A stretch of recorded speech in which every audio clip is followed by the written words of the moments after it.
Hey church family, welcome back to another Tuesday talk where I'm just going to continue to walk through the parables that Jesus tells as we have been for the past year really. And so today we're going to be looking at Mark chapter 3 verses 22 through 27, the parable of the divided kingdom. And so let's go ahead and but first, before we dive into this parable, it's important we kind of understand the context. That's going to give us a lot of understanding and backbone of why Jesus is going to say what he's going to say and what the scribes are going to say about Jesus. And so, as we've seen in Mark, what's been happening here is Jesus he's started his ministry. He's been healing people. He's been casting out demons. We see Mark chapter 1 verse 32 says, "That evening at sundown they brought to him all who were sick or oppressed by demons, and the whole city was gathered together at the door. And he healed many who were sick with various diseases and cast out many demons, and he would not permit the demons to speak because they knew him." So just a summary of what's been going on. He's been healing people. He's been casting out demons. He's been showing his authority, and people are seeing this. And then we continue on into Mark 3:15, where Jesus, what he's done is he's just appointed his 12 disciples. And he says this in verse 15 of chapter 3, and he says they have authority to cast out demons. So we're seeing that Jesus he himself is casting out demons, commanding his authority over demons, and he gives his disciples authority over demons as well. So this is the context, this is the background that's going to lead into what we read here.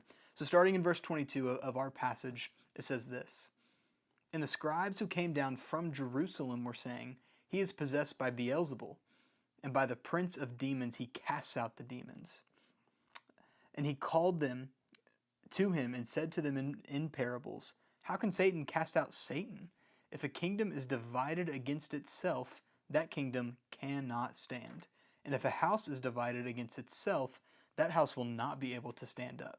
And if Satan has risen up against himself and is divided, he cannot stand, but is coming to an end.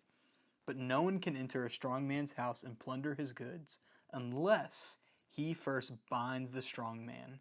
Then indeed he may plunder his house.'" So what we see first here is that the scribes, what they believe is that Jesus is possessed by a demon. They say here, he is possessed by Beelzebul, and by the prince of demons he casts out demons. So they're saying, hey, you're possessed by Beelzebul. And clearly at this time, Beelzebul is someone who they thought was, hey, he's a prince of demons. He's a high-ranking demon. He's a high-ranking force of evil, an evil spirit. And so they're claiming that Jesus was being used by one of the most powerful demons in their minds. And so what the scribes couldn't do is they couldn't say Jesus didn't have any power. They couldn't say he's powerless. They couldn't say he wasn't doing anything, because obviously they've been seeing these healings. They've been seeing these casting out. So they can't say he's a fake. None of these things are working. So they have to try and come up with some sort of explanation as to how in the world is Jesus doing these things. And so what they come up with is they say he's possessed by a demon. He's casting out demons because he himself is possessed by a demon. And so they understood that what Jesus was saying and was doing was nothing normal. And I think this is important to understand, is that as we see what Jesus does in the Gospels, that we can't say he's just a guy. What he's doing is normal. They couldn't explain it as normal. They had to come up with some sort of explanation as to how he had this power. And I think there's a C.S. Lewis quote that's helpful in understanding this. And he says this. He says, "I'm trying here to prevent anyone from saying the really silly thing that people often say about him. That's about Jesus. I'm ready to accept Jesus as a great moral teacher, but I don't accept his claim to be God. That's what people say about him." And Lewis continues on and he says, "That's one thing we mustn't say. A man who was merely a man and said the sort of things Jesus said wouldn't be a great moral teacher. He'd either be a lunatic on a level with a man who says he's a poached egg, or else he'd be the devil of hell. You must make your choice. Either this man was and is the Son of God, or else a madman or something worse. You can shut him up for a fool, you can spit at him and kill him as a demon, or you can fall at his feet and call him Lord and God. But don't let us come with any patronizing nonsense about his being a great human teacher. He hasn't left that open to us. He didn't intend to. So as Lewis said, as the scribes saw, we can't just say Jesus was a great guy, a great moral teacher. No, what he's doing is claiming to have power and authority. So the way that the scribes were trying to explain it was, hey, he's possessed by a demon, he's mad. And Lewis will say, hey, he's either a liar, a lunatic, or he's Lord. He's one of those three. He's not just a regular guy. And so Jesus, his response to this is very, very helpful. And here's what he says.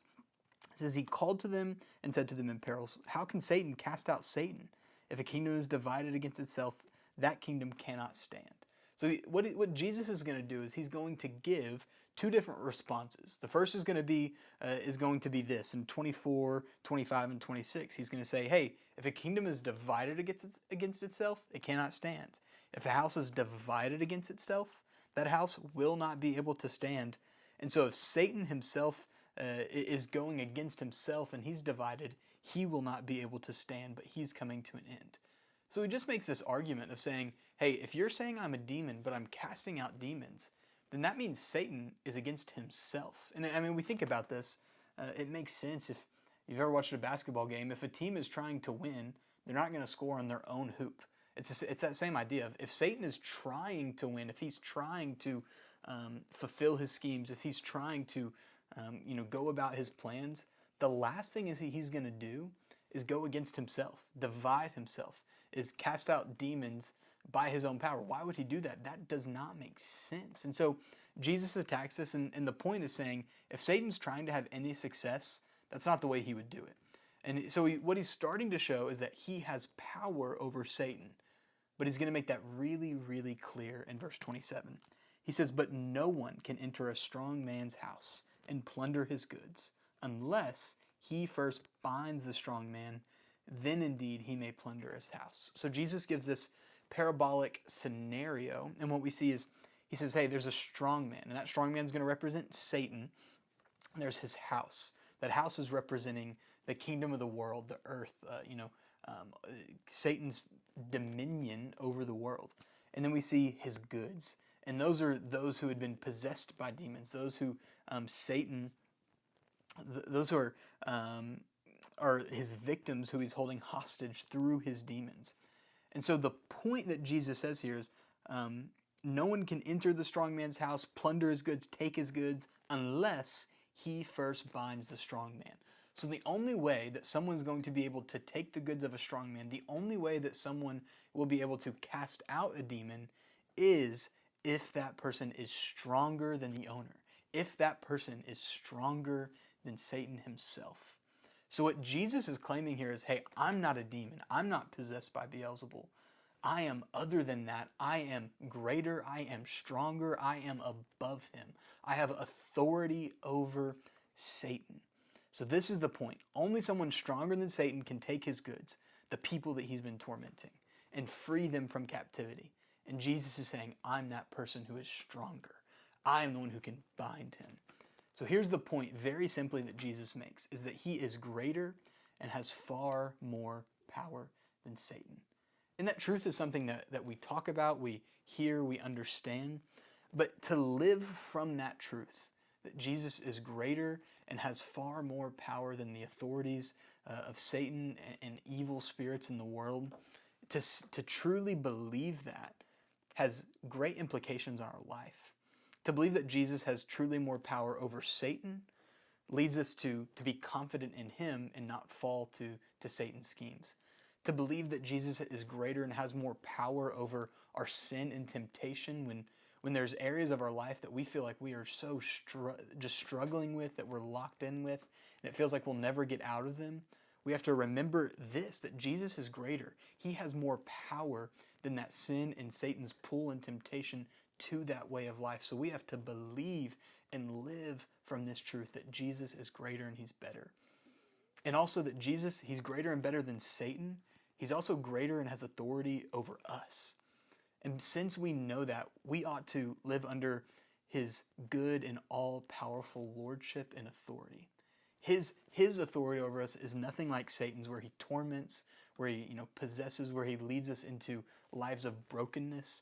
But Jesus' authority and lordship leads us to joy, to eternal pleasure, to pleasures forevermore at his right hand.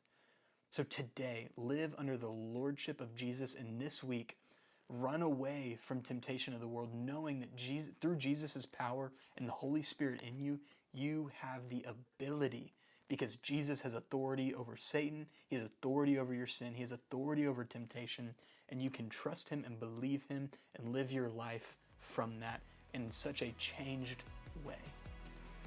So live your life under the good lordship of Jesus. I hope you have a great week trusting Jesus and living under his lordship.